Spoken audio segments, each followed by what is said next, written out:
saba guddaa gartee akka itti xiqqeessan ni jira lafa guddoo akka itti xiqqeessan ni jirti tamallas jee biraa kutusan abiyyiin na duubaan dhufaatii gartee isaatu hojiirra oolchaan afaanumaan dubbadhaa akka waan jee fakkaatti ilmaan oromoo gabaabsuudhaaf abiyyi ahmad amma itti lafaa ka'e boorana taa'eeti wallagga fixaa jaa namticha kun namticha kana hordoftanii yoo ilaaltan siistamni inni itti deemaa jiru gaafa biyya gadhiiseetillee biyyaa bees yoo ilaaltan yoo haa'u ammoo gaafa gartee biyya keessa bakka takka dhaqe yoo ilaaltan naannoo takka rakkootu jira namtichi kun gaafa injiinar Simenyoon du'u isaa Ameerikaa deemee guyyaa tokko bule injiinar Simenyoo jeesan isaa gartee biyyaa deemee marree kana kutee gartee guyyaa tokko bule Jawaar Mohaammed irratti ajjeechaan gaggeeffamtee kaate Oromiyaa keessa yoo ilaaltanillee akkasumas amma inni boorana jira wallagga fixutti jiran gaafa gartee shawaa sanatti deebi'es kabiraan fixan gaafa jimma dhaqes kabiraan fixu ta'an ammas walirratti hin eeginaa Oromoo Abiyyi Ahmad ilma keessanii miti Abiyyi Ahmad osoo ilma keessan tahe foontu jira as keessa haadootu hayoo gartee hanqa foon kun nyaadhamullee gartee obsitee garuu foon san xiqqeeshuma yoo itti gufatan silolchiisutu jira hin qabu san kanaafuu ha'aati odoo gartee wanti wallagga irratti dhufte tun odoo gartee mana manatti isin seentee xuluq isin hin goone ha'aati dhaabbadhaa boru isin dhufuu teessi yaa warra gartee mootummaa gaarii argannechaa jirtan aboo teessan ganaa bar gabrummaan uummata Oromootiif amma ganaa bar biqiltee ganaa hagaa yoo geenye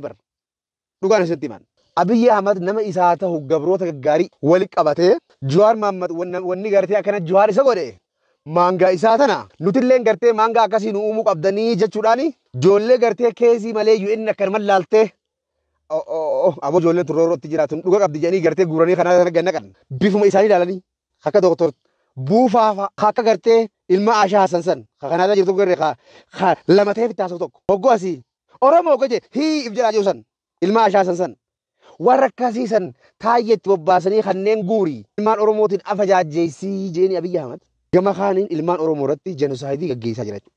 kana Oromoon dura baatee firraa qolachuu danda'uudha qabdi amma dhaggeeffadhaa warri sirriitti uummata hayyoota Oromoodhaa akka jennu kana keessaa amma warri akka Biraanuu Leenjisoo faan warri akka Ahmad Gishee faan warri akka Garasuu Tufaa faan warri akka Nagaasoo Iddoo Duubee faan jarri kun martinuu warra gartee hudduun isaanii madaa qabduudha warra sabboonummaa waa xiqqishoo takka hudduu duubaan qabneedha dhugaan isinitti mani ilmaan goobanaati hundi isaanii OMN kana gubbatti gartee waggaa 3-4 gartee raabaadorii jaarrataniituma haasawanii hoggaa biyya galanii mootummaan gartee sumuni dura ficaasu ummata Oromootti garagalan ummata sabboonummaan isaanii 0-0ti ummata bitamuudhaaf akka malee iiziiti ummanni kun mee amma wallagga kana jenosaayidii irra gaggeeffamaa jira mootummaa keessa jiran leencoo baatii mootummaa keessa jira amma hundii mootummaa keessa jira PP ta'anii dhumte ilmaan goobanaadha PP ta'anii dhumanii ayyee wallaggatun obboleeyyan keessanii mootummaa kana himaa chuurraan jenneen ayyee hundi keessanuu shiftaa du'e wallagga naannoo shiftaa jettanii ummata hiyyeessa aboo rabbi sodaadhaa aboo rabbiin gartaa mootummaa Itoophiyaadhaa tana gartaa rabbiin volkaanota taa'ee mana mootummaa Itoophiyaadhaa san dhugaan isinitti himaa isin hundaa wajjin hin taatan sabaaf ummata keessaniifuu humaa hin taatan warra barboo